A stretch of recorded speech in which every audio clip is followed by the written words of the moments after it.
Este, bueno, buenos días, chavos. Me presento, mi nombre es Julio César Osuna Coutinho.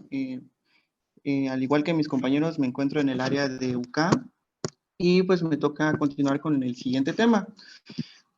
Pues el tema que corresponde el día de hoy es el algoritmo para el manejo de la bradicardia. Y pues a diferencia de los otros algoritmos, este algoritmo tiene unas ciertas ventajas que es bastante lineal, o sea, va a corresponder paso por paso. Entonces, pues no hay tanto problema en el sentido de, pues, de aprendernos muchas cosas. Y tiene otra ventaja que no necesitamos aprendernos como tal un trazo en específico. Entonces, yo creo que, pues, como nos atrasamos bastante, yo creo que lo podemos ver de una manera bastante rápida. Bueno, la guía al inicio nos da una pequeña introducción donde nos marca dos definiciones que parecieran ser muy obvias, pero al final de cuentas es muy importante distinguirlas. Nos habla tanto de la bradicardia general como de la definición como tal que quiere manejar la guía, que es una bradicardia sintomática. En general, pues como la mayoría de nosotros sabemos, la bradicardia es cualquier alteración del ritmo de la frecuencia cardíaca con tendencia a la baja, en su momento dado menor de 60, porque la mayoría de las literaturas manejan un rango de 60 a 100, pero nos pone mucho hincapié en que los síntomas se van a presentar cuando este ritmo esté por debajo de los 50 latidos por minuto. Entonces es aquí donde la guía hace una referencia como tal de bradicardia sintomática, cuando se encuentra por debajo de 50 latidos por minuto, y es aquí cuando va a representar los signos y síntomas que van a ser de importancia para iniciar el manejo del algoritmo. Ya lo que es la bradicardia sintomática como tal, nos da dos grandes ejemplos, que es la bradicardia fisiológica y una bradicardia funcional o relativa. Como tal, nos hace referencia a que la bradicardia fisiológica no requiere ni una evaluación ni un tratamiento. Nos pone como un gran ejemplo de la bradicardia fisiológica, van a ser los atletas entrenados, pues ellos siempre van a tener una tendencia a una frecuencia cardíaca hacia la baja, 40, 50 latidos por minuto, pero para ellos es normal y no van a representar ninguna sintomatología y ningún proceso patológico. Y como segundo ejemplo nos pone lo que es la bradicardia funcional o relativa. En este caso de la bradicardia funcional o relativa, nos comenta la literatura que el paciente va a tener una frecuencia cardíaca dentro del rango normal y en un momento dado con tendencia a la baja, pero esta frecuencia cardíaca no va a ser apropiada para el momento en el que está viviendo el paciente. Ahí nos pone como ejemplo, sería un paciente que está en un choque séptico o un choque cardiogénico y que tenga una frecuencia cardíaca de 70. ¿Y por qué no tendría tanta relación? Porque hay que recordar que, pues, por ejemplo, ¿no? Para llegar a un choque séptico, pues, una sepsis grave, antes de eso una sepsis, y pues para que inicie una sepsis, una respuesta inflamatoria sistémica. Y hay que recordar que la respuesta inflamatoria sistémica, pues dicen que para poder llegar a un diagnóstico, aparte de los laboratorios, del nivel de leucocitos, te pone temperatura mayor de 38, temperatura menor de 36, taquipnea y también, por ejemplo, una taquicardia. Por lo regular te pone como ejemplo una frecuencia cardíaca mayor a 90. Entonces, pues no correspondería a un paciente que esté en choque séptico tener una frecuencia cardíaca de 60 o 70, aunque dices, no, pues dentro de los parámetros está bien, para el momento que está pasando el paciente con un choque séptico, pues no correspondería.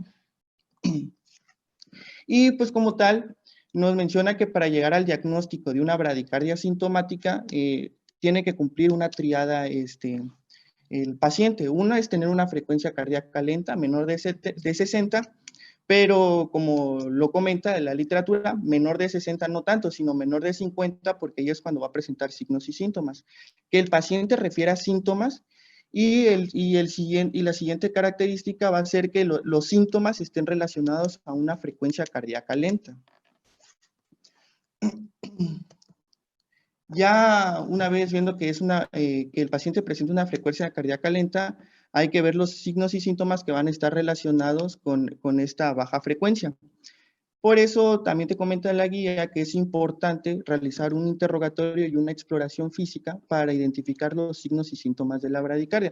Nos pone varios ejemplos de síntomas, nos pone molestia, dolor torácico, respiración entrecortada, nivel reducido de conciencia, o sea, el paciente puede estar estuporoso, debilidad, fatiga, aturdimiento, mareo, síncope. Y en lo que es relación a los signos, nos comenta hipotensión, una hipotensión ortostática, una diaforesis, congestión pulmonar, insuficiencia cardíaca congestiva o un edema pulmonar.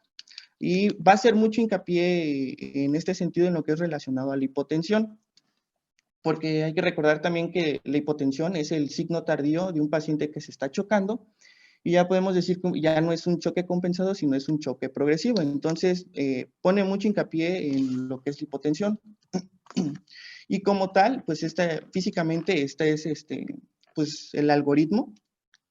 Como les había comentado, es un algoritmo bastante lineal porque, si se dan cuenta, nunca se divide y en el único cuadro en el que sigue, en el cuadro 3, es para que en un momento dado no se le dé tratamiento al paciente y solo se monitorice y se observe y ahí finalizaría el algoritmo. Y otra gran ventaja, si se dan cuenta, no te pide que identifiques como tal ningún trazo al momento de realizar un electrocardiograma.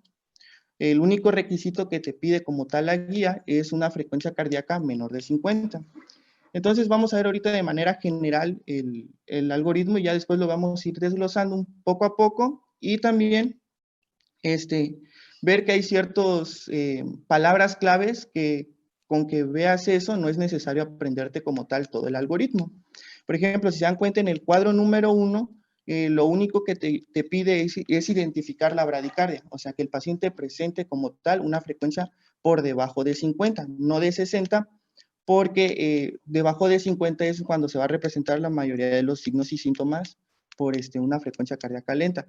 El cuadro número 2, pues es el cuadro que tiene la mayoría de los algoritmos, tanto del BLS como de la ACLS, es una vía aérea permeable, mantener una ventilación si es necesario, oxígeno, pues va relacionado con la ventilación, monitorizar, te pide que monitorices el ritmo, la tensión arterial y una oximetría, tener una vía intravenosa porque es la vía pues, donde vamos a realizar los tratamientos y si se dan cuenta dice un electrocardiograma de derivaciones si estuviera disponible. No se retrasaría la terapia si en un momento dado no se tuviera. El tercer cuadro como tal es para presentarlo, bueno, para analizar los signos y síntomas que está presentando ese paciente y si se dan cuenta al final de todas esas preguntas que hace ese cuadro, el cuadro número 3, pues podemos ver que lo que está buscando es ver la perfusión, pues si está hipotensado, un estado mental alterado, signos de choque, al final de cuentas el signo tardío es la hipotensión, molestia torácica isquémica, insuficiencia cardíaca aguda. Entonces esa va a ser la pregunta clave en ese cuadro. Y ahí es el único cuadro donde se va a dividir como tal, ya sea a monitorizar y observar al paciente si tuviera una correcta perfusión o a darle un tratamiento continuo si fuera necesario. Nos marca 3, que sería la atropina, los marcapasos transcutáneos y ya sea dopamina o adrenalina. Ahorita vamos a ver en qué caso se daría cada uno, pero también como tal te dice que en un momento dado puede ser consecutivo, o sea, primero uso atropina, si no me sirve, ya me paso a marcapasos transcutáneos y si no a dopamina y adrenalina. Y ya te pone un cuadro extra que sería que si en un momento dado no se corrige los signos y síntomas del paciente después de haber dado el tratamiento adecuado, pues consultar con un experto porque como tal puede que los signos y síntomas que esté presentando el paciente no vayan a estar relacionados a la bradicardia como tal. Bueno, una vez ya desglosando cada cuadro del algoritmo, vemos que el primer cuadro como tal nos pide que identifiquemos la bradicardia. Aquí nos comenta que lo correcto es que iniciemos el algoritmo cuando el paciente presente una frecuencia cardíaca menor de 50, como ya les había comentado. Y descartar lo que es que no sea adecuado para el estado del paciente, o sea, que sea una bradicardia ya sea funcional o relativa. El siguiente paso sería el que maneja la mayoría de los algoritmos de la BLS, que sería una evaluación primaria. Pues, número 1, pues mantener vía aérea permeable. Dos, pues hay oxigenación, ¿no? Y está relacionado con la oximetría, porque pues como tal vamos a necesitar ver la saturación para ver hasta qué punto se apoyaría con oxígeno suplementario al paciente si éste lo requiriera, ¿no? O sea, puede que un paciente como tal con puntas nasales ya sature dentro de parámetros normales, arriba de 92, 93, o si no logra cumplir a alto volumen con puntas nasales, pasaríamos a mascarilla reservorio. Si la mascarilla reservorio no funcionara, pues usaríamos una vía aérea avanzada, ¿no? Intubar al paciente. Entonces, por eso es bueno siempre poner el oxímetro. La siguiente sería monitorizar la presión arterial y la frecuencia cardíaca. ¿Por qué? Porque ya estando ya una vez identificado al paciente y iniciando el tratamiento, pues sería más fácil ya ver cuándo se rompe esa bradicardia y aumenta la frecuencia cardíaca como tal, una vez introduciendo los medicamentos. Y la presión arterial, porque pues hay que recordar que pues es un signo de alarma que el paciente se inicia empieza a hipotensarse, porque como tal nos puede estar alertando que el paciente se está chocando y ya es un choque progresivo y, o sea, es un dato de alarma. Y un electrocardiograma de 12 derivaciones, pero hay que recordar siempre que como tal en este algoritmo no es tan, o sea, sí es necesario, pero no va a retrasar el tratamiento como tal porque el primer signo que hay que ver es la bradicardia. Y establecer un acceso IV porque por ahí vamos a realizar tanto los medicamentos como pasar terapia de fluidos. También es correcto realizar una exploración física, pues para descartar cualquier otra alteración que tenga el paciente, como también un buen interrogatorio, porque podemos estar ante un paciente que se haya desmayado y sea un atleta como tal, y él va a tener una bradicardia fisiológica, es una tendencia a la frecuencia cardíaca por debajo de parámetros de la mayoría de las personas. Y aquí es cuando pasamos al siguiente cuadro, que es el cuadro crítico para ver si al paciente le vamos a dar tratamiento o solo lo vamos a monitorizar y observar. No sé si recuerdan que en ese cuadro venía preguntas como tal, si el paciente está hipotenso, si el paciente está chocado, si tiene un edema, pero la pregunta clave, o sea, no es aprenderte eso, la pregunta clave aquí es si el paciente tiene una buena o mala perfusión. Entonces, siempre hay que ver eso, ¿existen signos o síntomas graves? Y si esos signos y síntomas están relacionados con la frecuencia cardíaca como tal. Entonces, aquí es donde ya decidimos, si pasamos al punto 4, si el paciente tiene una perfusión adecuada, observe y monitorice. Entonces ahí pasamos al punto 4 y ahí terminaría el algoritmo y no haríamos pues nada más. Y si no, pasaríamos al punto 5, que es continuar con un tratamiento médico. El primer medicamento como tal que nos menciona el algoritmo es la atropina. Como tal dice la guía que la atropina sigue siendo el fármaco de primera línea para las bradicardias sintomáticas agudas. Pero pues aquí hay que tener mucho cuidado porque como tal nos comenta la guía que la atropina solo se va a utilizar para los pacientes que en un momento dado presenten un bloqueo auriculoventricular de primer grado. O sea, y dentro de ese, pues, de esa categoría se puede introducir dos, ¿no? O sea, puede ser tanto una bradicardia fisiológica, pues que no va a requerir tratamiento, o una bradicardia vagal. Entonces, pues también hay que recordar que la mayoría de las bradicardias vagales, pues no, como tal, no va a requerir este tratamiento. Hay que recordar que ahí es un estímulo del nervio vago, que al final de cuentas, pues, corresponde al parasimpático. Entonces, va a ser tendencia a la bradicardia y pues ese estímulo vagal, pues lo puede desencadenar varias cosas, ya sea el dolor, estar en bipedestación por un tiempo prolongado, el susto, ansiedad, desmayo, ver cosas como, te ponen ejemplos como ver sangre, algo que te impacte, entonces va a haber un estímulo desencadenante del nervio vago y eso es lo que va a producir el, la bradicardia vagal como tal, y pues sí, sí llama la atención porque pues te va a producir un desmayo y una pérdida de conciencia como tal. Entonces, en esos casos, pues la mayoría no se va a requerir atropina, y va a ser muy pocos donde sí como tal. Y al momento de utilizar la atropina hay que tener mucho cuidado, porque hay que recordar que como tal la atropina suprime pues, el parasimpático, que al final de cuentas sería el nervio vagal, y esto va a estimular a que actúe más el simpático y aumente la frecuencia cardíaca.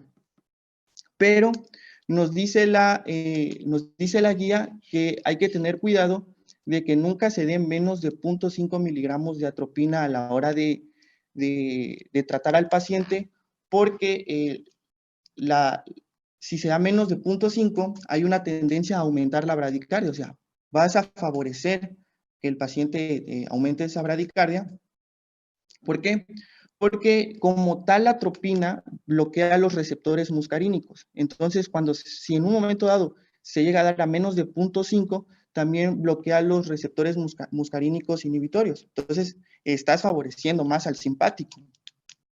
Por eso te dice que como tal se tiene que dar en los casos que sea para la bradicardia mayor a 0.5 miligramos.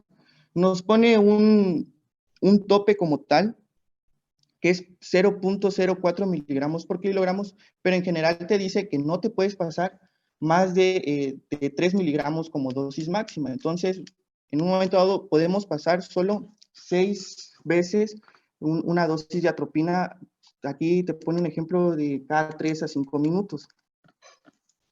Y pues en ese caso sería la atropina como primera línea cuando presentemos un paciente con bradicardia como tal.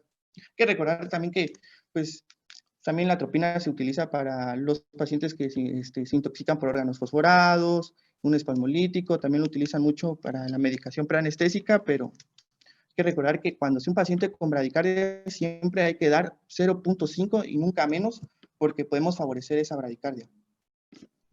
La segunda línea de tratamiento como tal va a ser la electroestimulación. La electroestimulación van a tener unas indicaciones como tal y no contraindicaciones, sino precauciones al momento de realizar una electroestimulación con un paciente. Bueno, como tal nos dice que la electroestimulación lo vamos a utilizar en pacientes que ya estén hemodinámicamente inestables.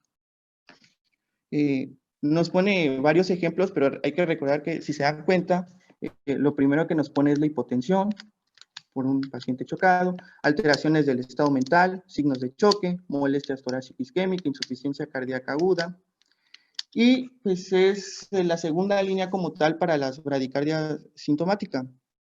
Aquí ya nos pone varios ejemplos y pues donde sí tendríamos que en un momento dado aprendernos el trazo del electrocardiograma para identificarlos, pero si se dan cuenta, sin complicarnos tanto la vida, pues diríamos, ¿no? O sea, un paciente que presenta con bradicardia y el trazo como tal pues está bien, pues va a ser atropina. Y si ya vemos que el trazo pues, está medio feito, ya utilizaríamos lo que es la electroestimulación. Y si se dan cuenta, la mayoría de estos bloqueos solo hay que aprendernos como tal el espacio PR y el intervalo QRS. Por ejemplo, en un bloqueo auriculoventricular de segundo grado, tipo 2, hay que recordar que el bloqueo auriculoventricular de segundo grado se divide en el tipo 1, que es el de Weckenbach, y el Movitz 2, ¿no? Pues ahí no hay tanto problema porque hay que recordar que en un bloqueo auriculoventricular de segundo grado Movitz 1 va a tener un PR prolongado progresivo, o sea, se va a ir alargando ese espacio PR y con una tendencia a que el QRS desaparezca. Entonces, como les comento, o sea, ves un electrocardiograma y ves que el QRS después de varios trazos desaparece, pues no aplicaríamos como tal atropina. Y en un bloqueo auriculoventricular Movitz 2, el espacio PR es prolongado pero constante, pero ahí sí va a tener la característica que el QRS va a desaparecer cada tercer o cuarto trazo. Entonces es una característica para diferenciar entre el Movitz 1 y el Movitz 2. Y lo que es un bloqueo de auriculoventricular de tercer grado, un bloqueo AB de tercer grado, ahí sí hay que recordar que la onda P, que es la despolarización de las aurículas, va a ser mayor que el QRS. que es la despolarización de los ventrículos, y va a tener una característica que la onda P va a estar cercana al QRS, va a estar inscrito al QRS y va a estar inscrito a la onda T. Entonces la onda P va a estar, se va a estar moviendo constantemente en cada trazo, y pues ahí podemos diferenciar con un bloqueo de segundo grado. Y también nos menciona de una bradicardia con ritmo de escape. Este ritmo de escape es cuando se encuentra cerca del nodo AB y está tanto relacionado con un bloqueo de tercer grado como en un ritmo de escape, porque al final de cuentas te dicen que cuando un bloqueo de tercer grado, ¿por qué sigue funcionando el QRS y también las aurículas? Es por el ritmo de escape.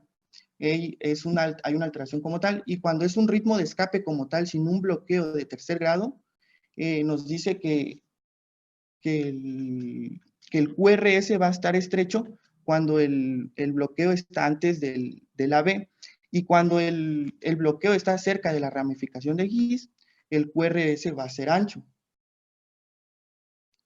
Y como les decía, no tiene contraindicaciones, bueno, sí tiene una contraindicación dentro de las precauciones, la electroestimulación, pero como tal no tiene tantas contraindicaciones.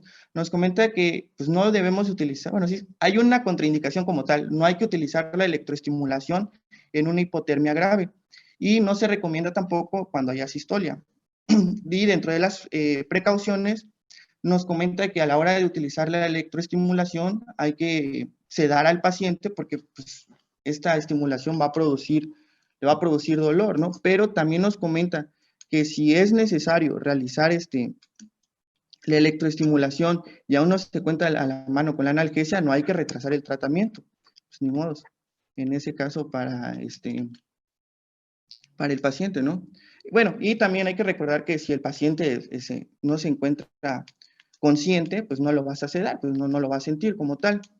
Y otra cosa que nos pone mucho en hincapié ahí es de que no hay que checar el pulso a nivel del carotidio, porque una vez realizando la electroestimulación, va a alterar la estimulación de los músculos del cuello, y no se va a poder sentir tan fácil el pulso a ese nivel. Entonces, no es recomendable checar el pulso carotidio para corroborarlo después de realizar una electroestimulación.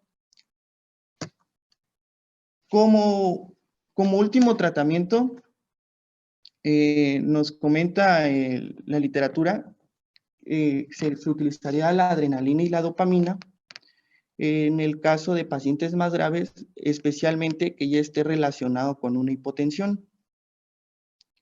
Y que pues como tal no haya funcionado ni la atropina ni la electroestimulación como tal. Ahí es cuando ya requeriríamos utilizar la adrenalina y la dopamina. ¿Por qué? Pues que hay que recordar que la dopamina aumenta la frecuencia cardíaca, estimula el sistema simpático y aumenta la vasoconstricción. Y nos comenta en relación a la adrenalina que se utilizaría infusiones de 2 a 10 microgramos con un ajuste a respuesta del paciente. Y como segundo sería la dopamina, pero hay que recordar que la dopamina como tal va a tener efectos tanto dopa, beta o alfa, dependiendo la dosis en la que se utilice.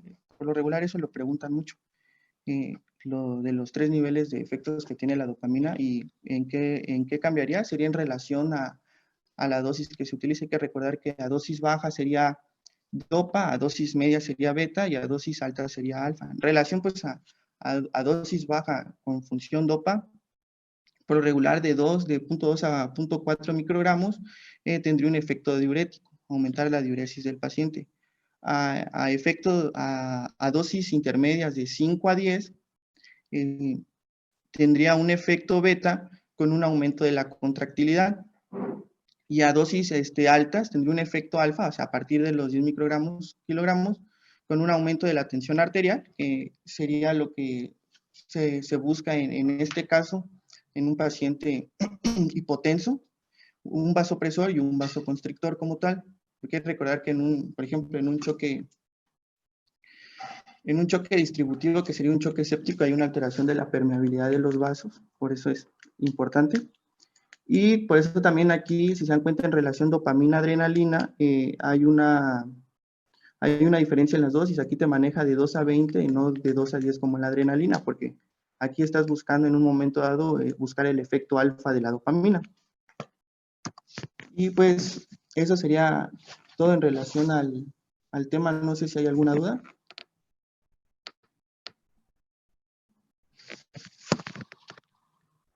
No, doctor. ¿No?